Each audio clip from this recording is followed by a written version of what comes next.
Es hora de hablar de cómics. Entonces hablemos de cómics. Oh, ok. Ok, está bien. Esto es BAM, el podcast. Oh, yeah.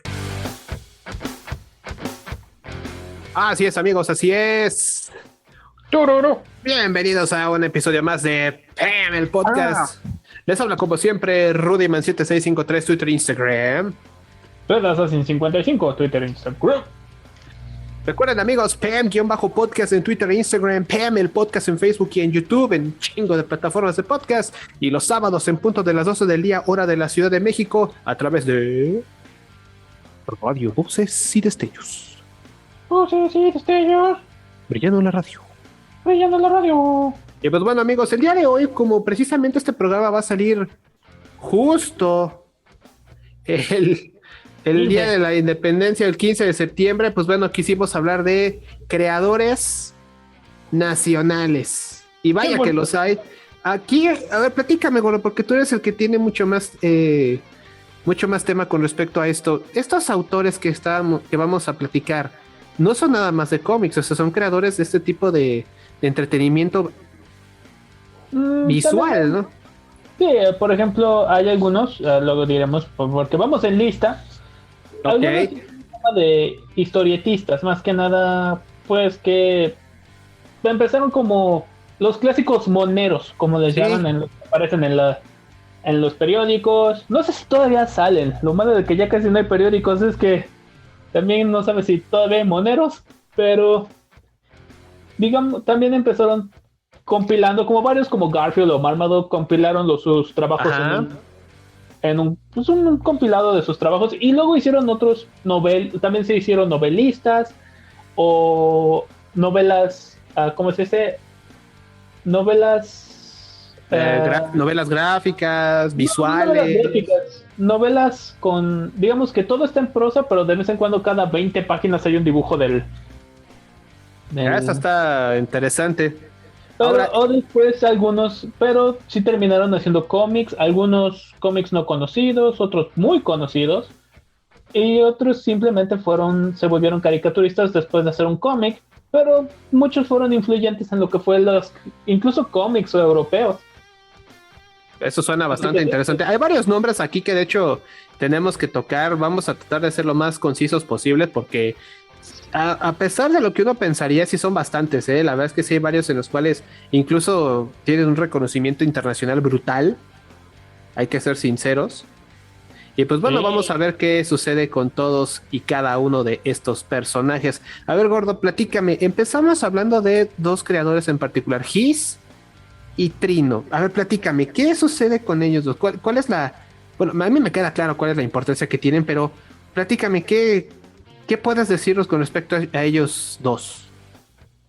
Pues muchos no se acordarán mucho de ellos, pero Giz y Trino son los que hacían también ¡El Santos! Esos que moneros que eran como chistes cómicos Ajá. no de muchos ayeres, al parecer al principio de los 2000, pero también estaban en Sepa la Bola, Paso sin Ver, o sea, como que ellos empezaron a hacer todos lo que eran ese tipo de historietas, que eran como cómics de cinco páginas, no eran muy largos, pero Ujú. ellos empezaron también con historias como En la Jornada, Crónicas Marcianas, Fábulas de Policía y Ladrones, o sea, empezaron de todo. Y ellos, sí, o sea, era el cómic nacional, pero son como los moneros, pero un poco más, dándoles un poco más de, ¿cómo dirías? De importancia, de que tienen su propio título, incluso Pues de ahí salían, ¿no? Reforma tenía. Podríamos decir que de ahí salían muchos de estos caricaturistas, ¿no? O sea, empezaron así como cronistas de lo que sucedía en el acontecer nacional, vamos a ponerle ese nombre, Ujú.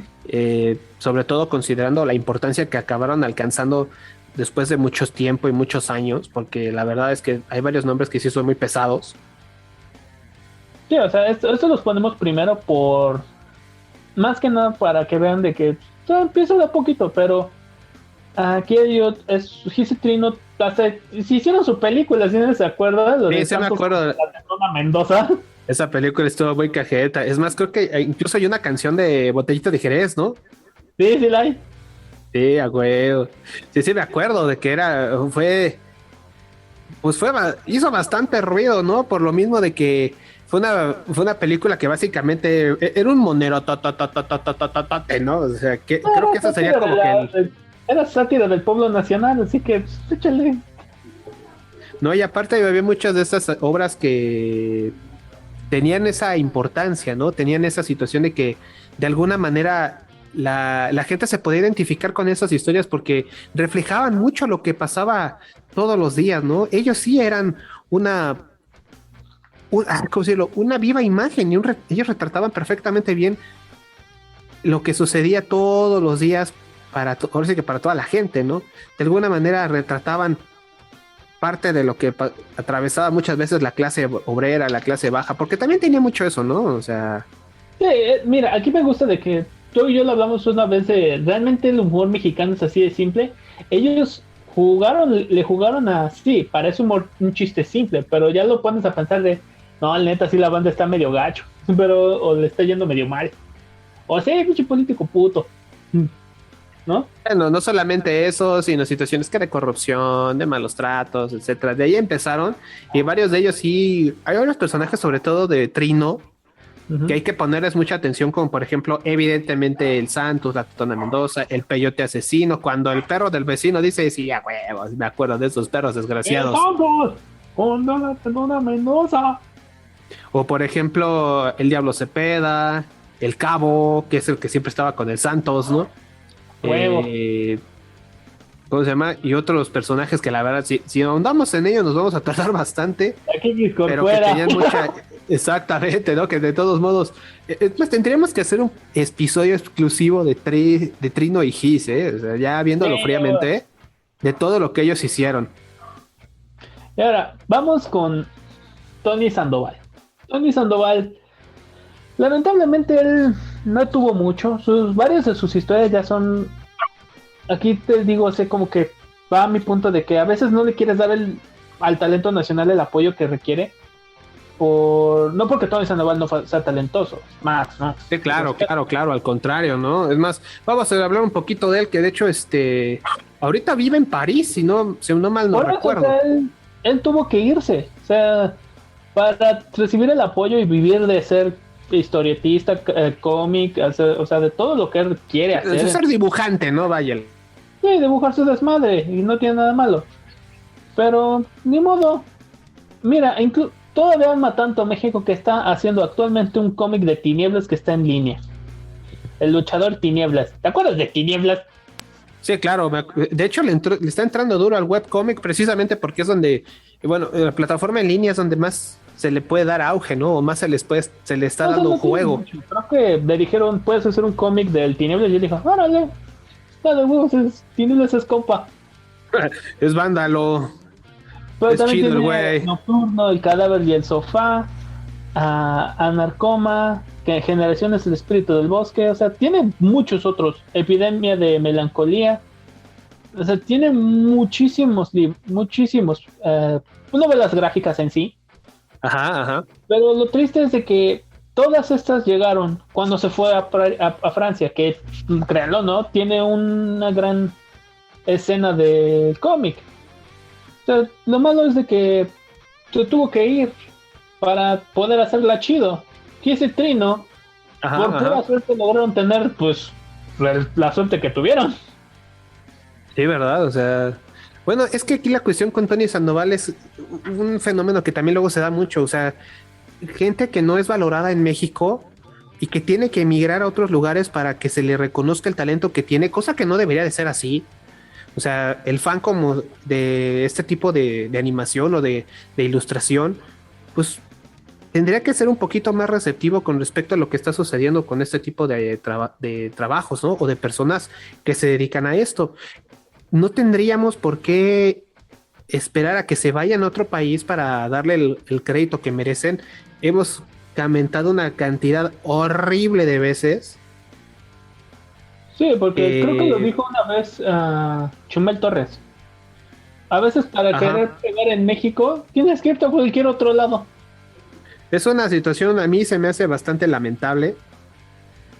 si tú me preguntas, bastante triste porque pues no tendría por qué ser así. La verdad, no tendría por qué ser así. Pues estamos hablando de una persona que trabaja de una manera brutal y no es el único. O sea, si somos sinceros, no es el único.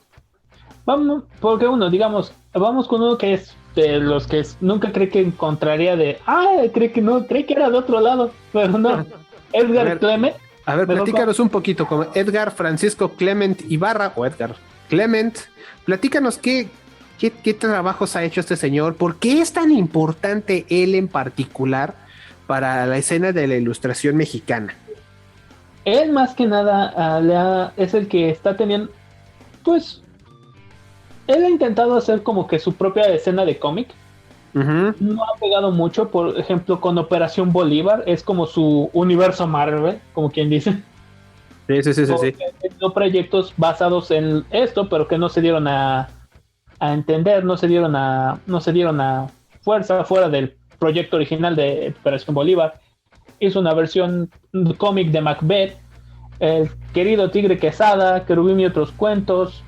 Los Puros Salvajes volumen 1 está basada en Amores Perros.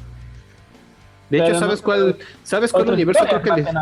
De hecho, creo que le estaba dando mucho vuelo a lo que era la Operación Bolívar, pero por X o Y ya no se terminó de dar esta, o al menos no los ha terminado, ¿no? O sea, es algo que sigue ahí, lo hace a través de ediciones del Taller del Perro, que no me tan cagado. No. Ahora, ¿dónde podríamos encontrar esto? O sea, este tipo de obras, ¿dónde las podríamos encontrar? ¿Qué si de plano es muy difícil? Te digo, aquí no está malo. Mira, ¿sabes dónde vive ahora? Vive en París.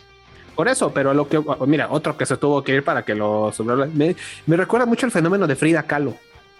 No sé si recuerdas que primero tuvo una exposición, no me acuerdo si en Nueva York o en París, y que después de eso, ándale, y que a raíz de esa exposición fue que en México le empezaron a valorar, cosa que sigo pensando que se me hace una verdadera tontería, pero pues bueno, ya, viva México, ¿no?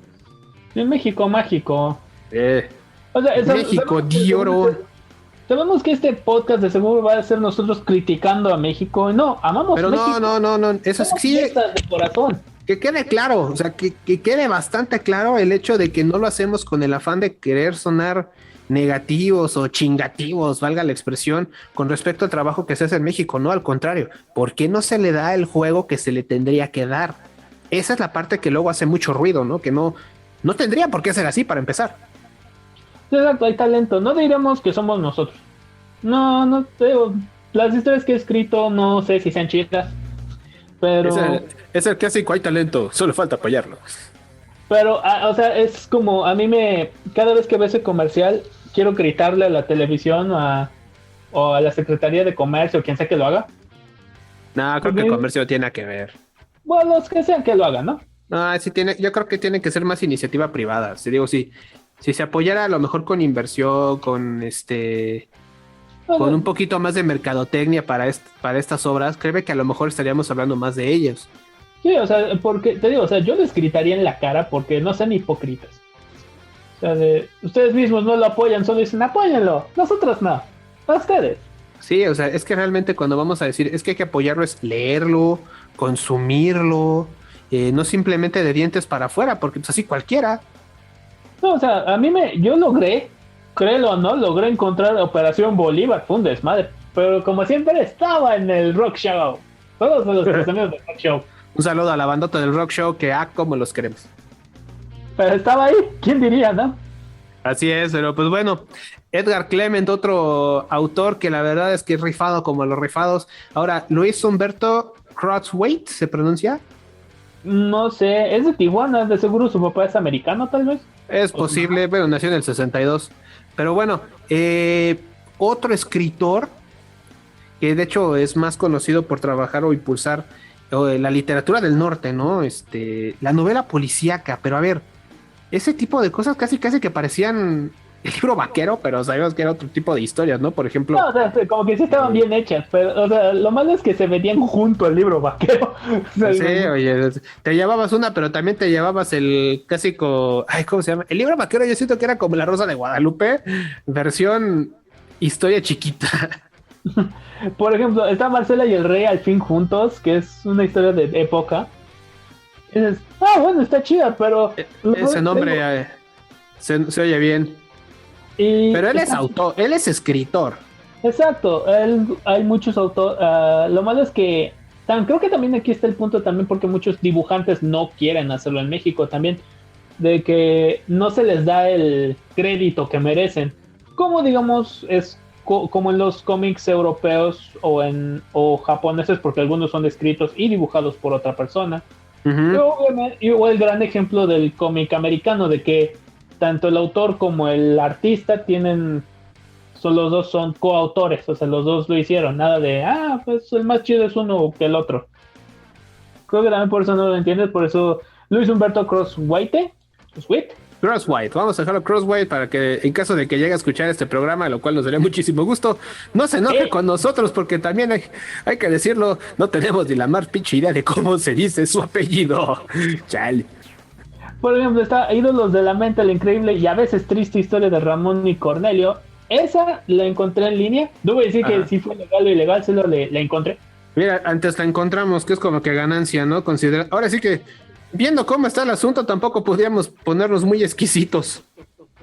Sí, por ejemplo, muchas personas, sobre todo ya señores mayores de fans de cómic que encontramos en el Rock Show, me dicen, La Luna siempre será un amor difícil.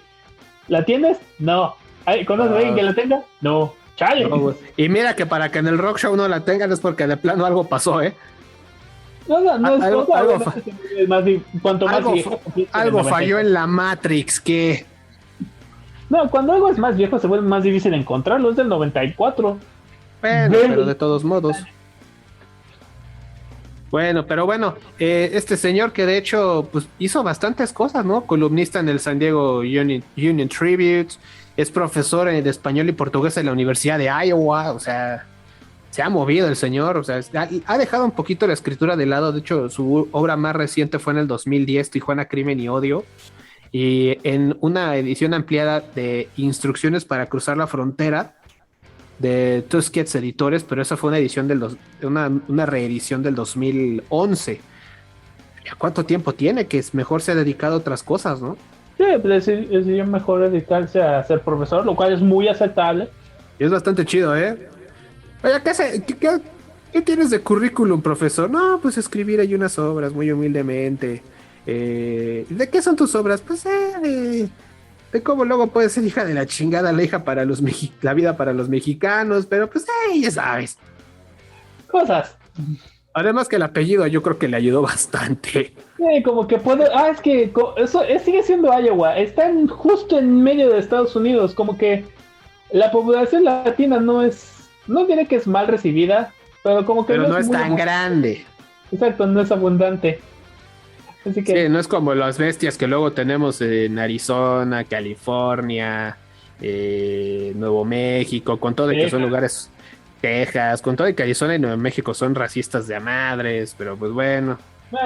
Mira qué chistoso, unos Nuevo México, pero bueno, eso es otra cosa.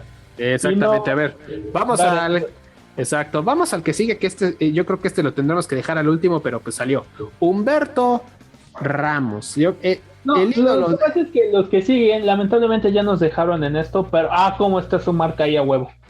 Muy bien, entonces Humberto Ramos, pues como sea, yo creo que el nombre mexicano más conocido dentro de la industria del cómic, dibujante, que de hecho dibujó durante muchísimos años a Spider-Man. De hecho, era característico en los cómics ver su marca plasmada a la hora de dibujar todas las historias de Spider-Man, ya sea Amazing, Superior, Spider-Man, Runaways, Espectáculo Spider-Man, por un rato Wolverine, los X-Men, la Justice League, Superman of America, estuvo, ¿cuántos no hizo? ¿Cuántos no hizo del Hombre Araña? Peter Parker Spider-Man, Spectacular Spider-Man, The Amazing Spider-Man, The Superior Spider-Man, etcétera. Extraordinary X-Men Champions. Ahora está trabajando en Strange Academy. O sea, está en todos lados el hombre ahora. Imagínate, qué chido debe ser eso. ¿A qué te dedicas? ¿A dibujar cómics? ¿A qué huevos? Y precisamente él había dado, creo que una entrevista con Chumel Torres diciendo, bueno, es que si también se le apoyara un poquito más en la industria a este sector, no tendrían por qué estar emigrando. Yo creo que fue en una especial de Fuga de Cerebros, que también Sí. se tocó el tema de Guillermo del Toro y por qué solamente fíjate, ni en México, en España con el Laberinto del Fauno fue que se dio a conocer. Sí, y como que no das crédito, pero volvemos al fenómeno del malinchismo en México. No sé si está bien aplicada la palabra, No, para y empezar. Ahí en los comentarios, apóyenme, amigos. Si está bien lo que estoy diciendo por estupidez, que tampoco se me haría raro. a veces, pero volviendo al punto, nosotros buscamos estas cosas a estas personas porque amamos los cómics. O sea, no es crítica solo al gobierno, pero No, eso no tiene nada que ver con el gobierno. Ahí sí, discúlpame, pero no tiene nada que ver el gobierno. Ni gobierno, ni iniciativa privada, ni el público, pero también es por falta de conocimiento. Yo creo que si supieran que tenemos esta cantidad de talento y que las historias que luego pueden llegar a ser son brutalmente buenas, simplemente es alguien que diga, ahora le va, yo la financio. Alguien que sí tenga el músculo económico, por ejemplo, no me digas que Smash no podría financiar cagado de la risa, un trabajo de Humberto Ramos. sí, o por lo menos de alguien nuevo, o sea, darle chance a alguien nuevo. Sí, y De quien sea. es parte de Televisa, como que dinero que- no te falta. Exacto, o sea, ahí sí no nos puedes engañar, carnal, o sea, pero esa es la cuestión. Y Humberto Ramos, por ejemplo, trató de sacar Crimson, que desafortunadamente no pegó lo que tendría que haber pegado, que yo sigo pensando que debió de haber sido. Ese, de hecho, es una obra propia, ¿no? Sí, eso propio junto con otro autor que está aquí en esta lista. En esta lista, precisamente. Y pues bueno, vamos a continuar. ¿Con quién es? ¿Tony Sandoval o No, ya alguno dijimos, de los que ya es? Ok. Vamos a hablar primero de el último de estos que lamentablemente que sigue Ya vivo. nos- lamentablemente sigue vivo, o sea, ¿cómo? No, perdón. O sea, ponte de acuerdo, güey. Los últimos tres que pusimos. No, Ajá. los tres, sí, los últimos Sí, tres que sí, sí, pusimos sí, sí. lamentablemente ya Pero vamos nos han dejado. Vamos por partes. ¿Se parece? Gabriel No te digo, a partir de Vargas. ahora, por eso puse primero estos cuatro, los que siguen, porque lamentablemente sí ya nos abandonaron en este plano existencial. Bueno, pues también ya tiene un rato. Vamos a hablar de Gabriel Vargas, que de hecho en el Museo del Estanquillo todavía se hizo recientemente una exposición de su historieta más famosa, que es La Familia Burrón. ¿Sí?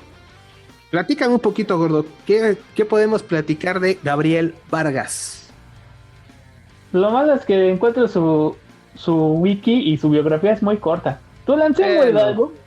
De Tulancingo Hidalgo, o sea, más mexa no se puede hacer, pero se tuvo que ir a Japón para estar en un festival internacional de dibujo y luego lo estudió completo ya en París, o sea, se tuvo que ir a otro lado Otra vez. para que cuando llegara a México él pudiera empezar a hacer sus caricaturas, porque en ese entonces era caricaturista y después los volvió cómics e historietas. La Familia Burrón es el ejemplo máximo, ¿no? Yo creo en este Exacto. caso. La Familia Burrón, que sus dibujos, muchos pseudo intelectuales de ahora que se creen muy inteligentes, pero la neta Son una bola de idiotas. dicen, ay, es que qué forma tan simplona de dibujar. Güey, funcionan, es entretenida, tienen buenos valores, o sea, como que no era... Además, también hay que considerar la época en que se hicieron, o sea, precisamente por Los eso. 40. Precisamente por eso estamos diciendo, o sea, tampoco se quieran pasar de sabrosos diciendo que, ay, es que la apreciación y la chingada, nah, chinga tu madre. Porque sí he visto, sí he conocido a varias personas que se sienten que se sienten los super intelectuales, pero que solamente lo hacen por fanfarronear y que nada más hablan por hablar a los pendejos, a los de Stop Comics. Por eso es como que la Familia Burrón eran dibujos simples, pero siempre tenían buena historia. Simple, pero muy buena. Sí, o sea, tampoco era como que demasiado pretencioso, ¿no? Era precisamente era un retrato, una vez más, y retratando lo que es la vida en México de una familia de clase media, ¿no? Sí, o sea, bobalicona. Digo, sí, todos hemos visto a la doña como Borola Tacuche. Doña A ver, Borola platícanos. Tacuche, que es la clásica doña de que la neta es más, hasta es un chiste en la serie de Vecinos, de la señora que realmente no tienes tanto dinero, pero se siente, La Siempre reina de esos ahí. Polanco. O por ejemplo, ¿qué otros personajes hay? Porque sabemos que la familia Burrón, bueno, fue el más famoso, pero no fue el único.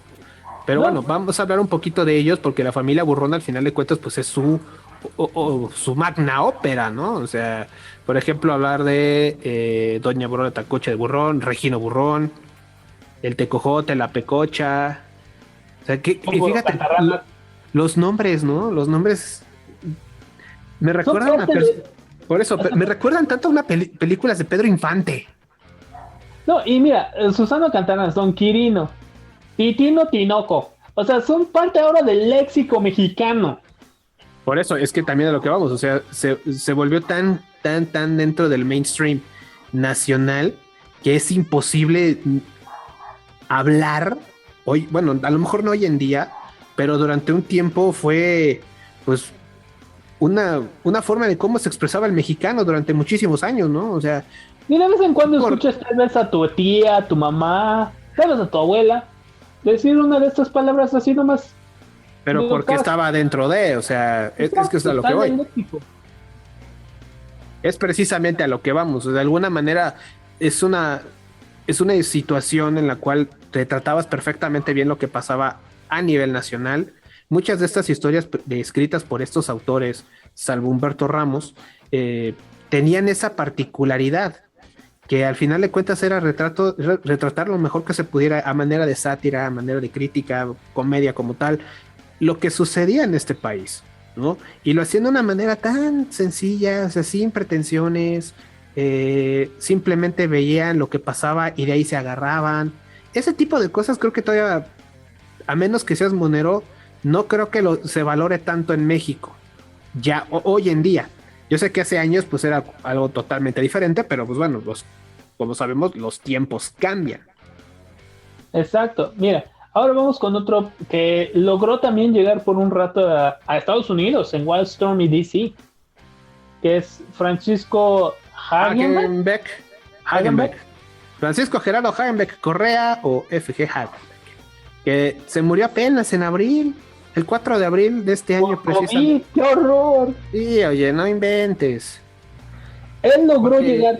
grande, lo que tú y yo conocemos como grande de edad, pues no, o sea, sí, nació en el 65, pero pues decías, no mames, este güey debe tener 30, 40 sin broncas. Y Sí. no, Y mira, tuvo varias novelas normales, o sea, prosa en sí. era escritor, o sea, este señor era un escritor, novelista y guionista de cómics. Sobre Pero todo también cómics estaba en mexicanos. cómics, por ejemplo, Crimson, que dije que hizo con Humberto Ramos, Ajá. Alternation, que hizo con Brian K. Vaughan, ahora afamado por hacer un chingo de otras cosas. Y Maciosare presenta Sensacional Héroes, que es uno que sacó Norma, Santo contra los vampiros y los hombres lobo con Tony Sandoval, que salió en 2010. Pero que esa fue obra fue una adaptación de cómic, ¿no? una adaptación de casi todo, digamos, era la continuación que nunca se hizo de una película. Casi como cuando combinaron los monstruos de Era- universo de la película. Era como un spin-off, ¿no? Y un mexicano en cada hijo te dio, o sea, como que le gustaba mucho lo que era el comentario político. Pero aquí es donde sí te enojas cuando ves que estaba a punto de romperla en Estados Unidos, pero Pues estuvo a nada más punto era de hacer Superman. nada más era cuestión de decir, ya estás del otro lado, ya eres de los grandes. Porque, sí, lo acabas de decir, ¿no? Estaba participando ya para escribir una de Superman, ¿no?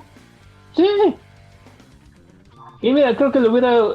Con todo como me chinga mucha gente a mí. De que, ¿por qué a ti te gusta Superman? Yo, porque me gusta, ¿qué tiene de malo? Pero ya ves, eso es otra Ahora cosa. imagínate una historia de Superman escrita por un mexicano, lo que hubiera significado.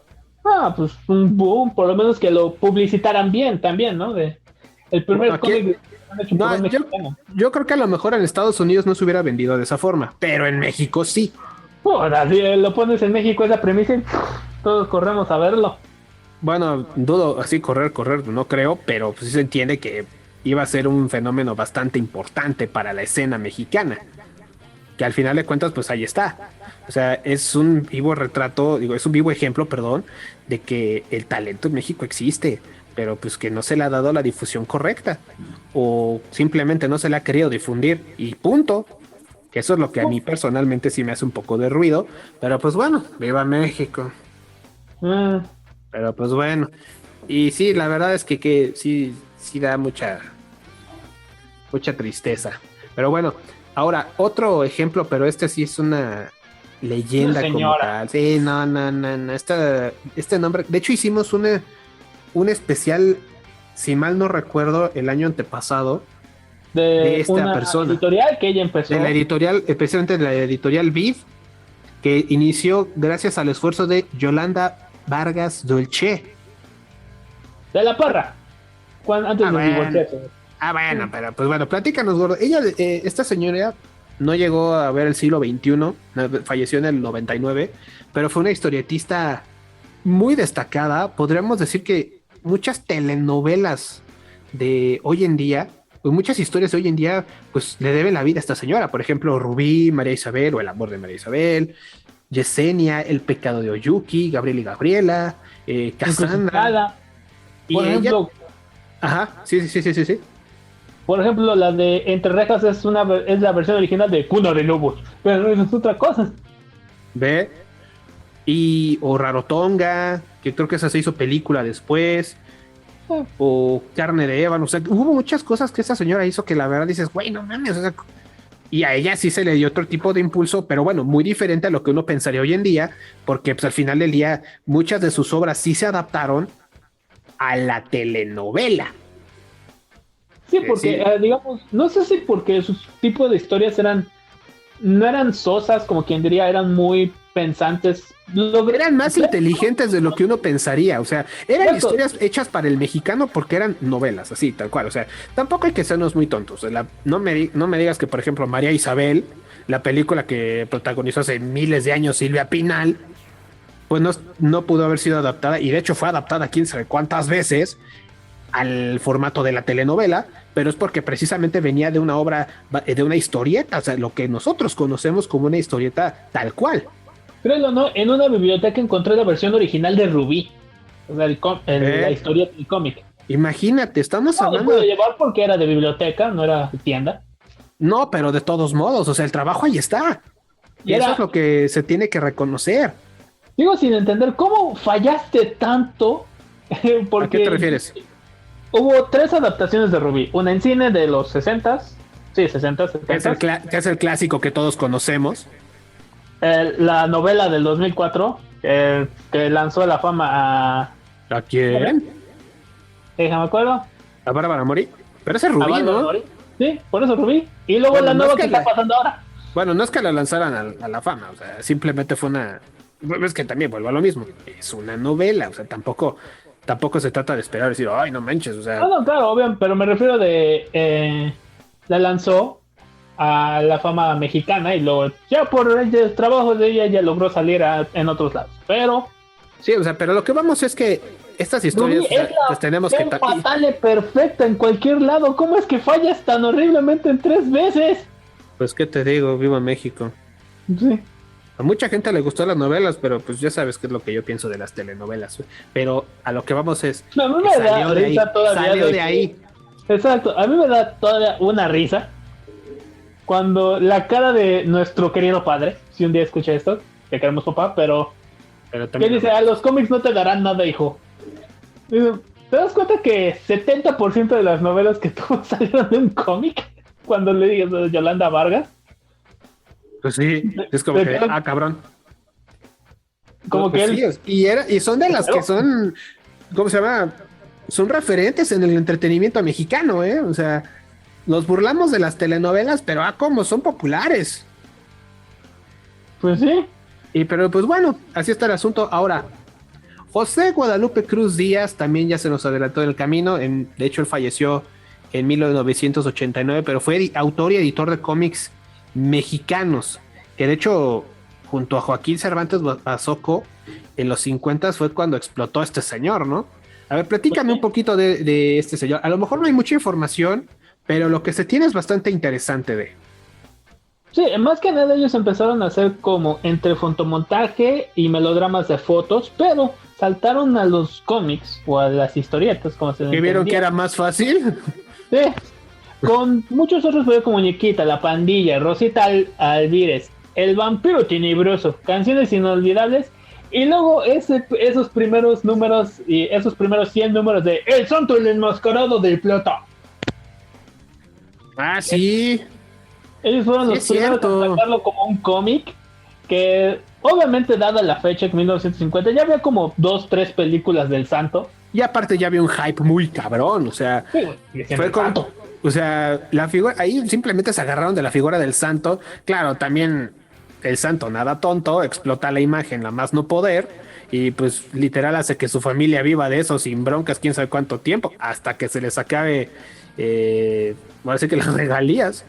Pues hasta el copyright se vuelva público. Exacto, que yo creo que ya no ha de faltar mucho, ¿eh? 10 años, Tesla, pero nada más. Oye, pues por eso, o sea, 10 años, así como están las cosas, se van de volada, ¿eh? De volada. Eso sí. Pero mira, o sea, nosotros ya tal vez este hombre no tendrá una gran biblioteca como muchos otros. Te digo, tiene Carta Brava y Tango, Ventarrón Tenebral. Pero son de sus primeros cómics, como que tomando ese hype que estaban teniendo, sobre todo en la posguerra. Pues sí, Eso, de hecho, se agarraron. De hecho, en México pudo haber sido potencia mundial si no hubiera habido muchas presiones políticas después de la Segunda Guerra Mundial, ¿eh? Sí, o sea, Pero, pues, pero también eso ya es otro tema. Sí, pero lo que voy es que, o sea, imagínate, aprovechas ese hype en el que la economía estaba creciendo como la espuma, bueno, Y los dicen cómics los estaban expertos. vendiendo bien. Exactamente, por ejemplo, ¿no? él vio, según en un viaje a California, él vio los primeros cómics de, pues, obviamente los clásicos Superman y Batman, porque estamos hablando de los 40, o sea, todavía no existía Spider-Man ni nada de eso, sino Spider-Man, digo, Superman, Batman, la primera Linterna Verde y otros héroes como The Spirit, The Shadow y varios otros. De hecho, tocamos en algún momento en algún programa a varios de ellos, ¿no? O sea, sí le hemos hablado de ellos. Esos son la primera inspiración para este caballero, José Guadalupe Cruz. Exacto, y él dijo, ¿sabes qué? Podemos hacer algo aquí en México. Sí, como Es que dije. eso es a lo que voy, o sea, el chiste simplemente es ver que se podía, tener la iniciativa para decir, a huevo, sí se puede. Pero pues volvemos al punto de decir, bueno, ¿quién chingados te va a apoyar? O sea, siendo sinceros, parte de la fama que tuvo el Santo no solamente se la debe a que era buen luchador, sino todo lo que se hizo comercialmente alrededor de él. Y empezó desde los cómics. La primera película del Santo no es de los 50, es de los 60 debido a, sobre todo, si nos ponemos a revisar cronología. Pero pues de algún lado se inspiraron. Es más, podríamos decir que el Santo es una inspiración de un cómic. No, fue antes, el Santo empezó en 1950, pero eso es otra cosa. No, pero como luchador, yo me refiero a la imagen comercial del Santo Sí, como la conocemos hoy en el día. primer superhéroe mexicano, que eso ya inspiró muchos otros, el Pantera, Calimán, ¿quién más? No, pues no sé. Es que sí hay Sí. varios. Y muchos otros, por ejemplo, gracias a ese tomó fama la familia Burrón, Lágrimas con la señora Yolanda, Lágrimas, ¿cuál más?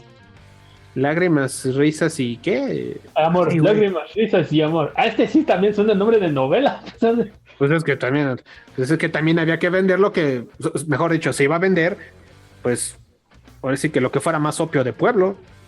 También por eso se logró empezar Mimín Pinguín. O sea, si una simple idea de este señor José Guadalupe Cruz, pues hagamos esto. O sea, creo que Podríamos decir que él sí es un verdadero precursor, ¿no? Los últimos dos nombres, Yolanda Vargas Dolce y José Guadalupe Cruz, fueron verdaderos precursores. No estoy diciendo que sean los únicos, pero el impacto que sus trabajos tuvieron, pues de alguna manera inspiró muchos historiadores, pues no historiadores, a muchos autores, escritores, etcétera, etcétera, etcétera, ¿no? O sea, realmente mostraron que se podía también hacer ese tipo de entretenimiento y que gustaba. O sea, sí se podía vender, sí se podía comercializar. Ya después hay editoriales pequeñas que tienen que luchar contra Marvel y DC en México y que bueno, Smash no hace nada por ayudar.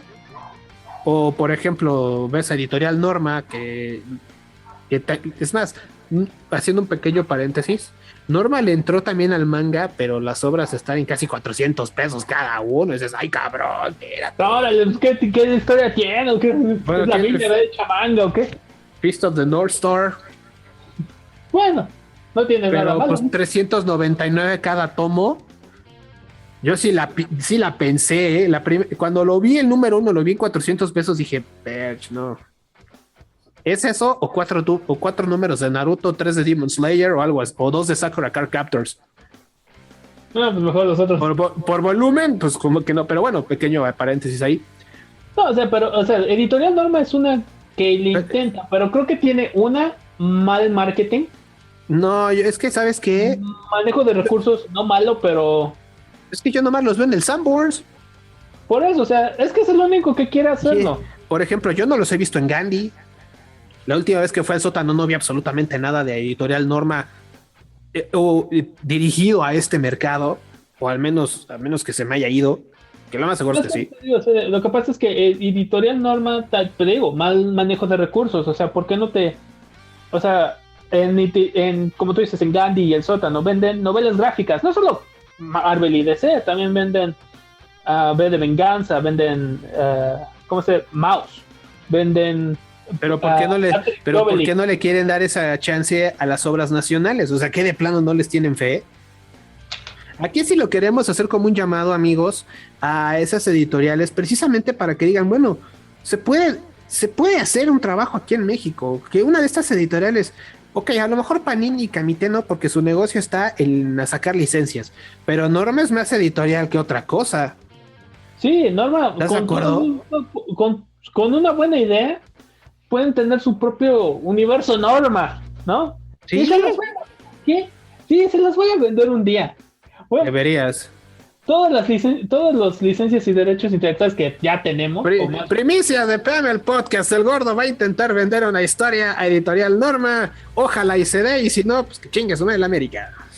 pues, o sea, porque es la única grande que puede darnos este nivel, pero ya ves. Exactamente, pero pues bueno, hasta aquí, damas y caballeros, este pequeño recuento de grandes autores mexicanos y nacionales. Hicimos una pausa con respecto a lo que es streaming, porque pues era 15 de septiembre, teníamos que hablar de algo relacionado con México y el cómic, y pues bueno, también un pequeño tributo y platicarles un poco de estos autores, que mucha gente no los conoce, pero que en serio fueron un antes y un después en el entretenimiento en México, no en el cómic per se, sino en el entretenimiento, y es algo que debemos de reconocer sí o sí, es parte de nuestra historia, es parte de nuestra cultura popular, aunque muchos no lo quieran ver. Simplemente las obras que ahorita dijimos, todas las que escribió la señora Yolanda Vargas Olche, que acabaron siendo producciones de Televisa, Es una cosas de también ese de tipo. Azteca, pero eso es otra cosa. O sea, o todo lo que salió en el cómic mexicano. Memín Pinguín es parte de lo que... Bueno, es una creación de Yolanda Vargas Dolce, La Familia Burrón, El Santos contra el Tetona Mendoza con Gis y Trino. O sea, hay un montón. Y verlos triunfar en el extranjero, como por ejemplo Humberto Ramos, dices, ay, güey, o sea, sí se puede, pero pues hay que... Lo bueno es que Humberto Hay que Ramos ya hacerlo no de se otra tuvo forma. que ir, pero lo malo es de que todos los demás, o sea, como que no hagamos que Él Humberto tuvo, Ramos... él tuvo la suerte de quedarse aquí en México. Él es del Estado de México. Es más, si ven una foto de Pavel Podcast en Instagram, verán una foto de él conmigo en Fantástico Comics. A huevo. Y pues bueno, amigos, nos despedimos. Ojalá les haya servido como un poquito de información, les haya sido informativo. Nosotros somos Rudyman7653, Twitter e Instagram. Todos hacen 55, Twitter e Instagram. Recuerden, amigos, Pam el podcast en Facebook y en YouTube. Pam-podcast en Twitter e Instagram, en un madral de plataformas de podcast: Spotify, iBooks, Apple Podcasts, iHeartRadio, Google Podcasts, Amazon Music, Castbox, Himalaya, Podchaser, Deezer, Spreaker, Podcast Addict, Podcast Player y Geo7, más lo que vaya saliendo. Y recuerden, cada sábado en punto de las 12 del día, hora de la Ciudad de México, estamos a través de Radio Voces y Destellos. Oh, sí, Brillando en la radio. brillando en la radio. Nos escuchamos en la próxima edición. Esto fue... motherfuckers. Suscríbete, dale like, síguenos y ponle la campanita que nos saca el paro el tubo. Ya te dije, perro. Esto fue PAM, el podcast. Recuerden, PAM-podcast, Twitter e Instagram. Síguenos en PAM, el podcast en Facebook y YouTube. PAM, el podcast.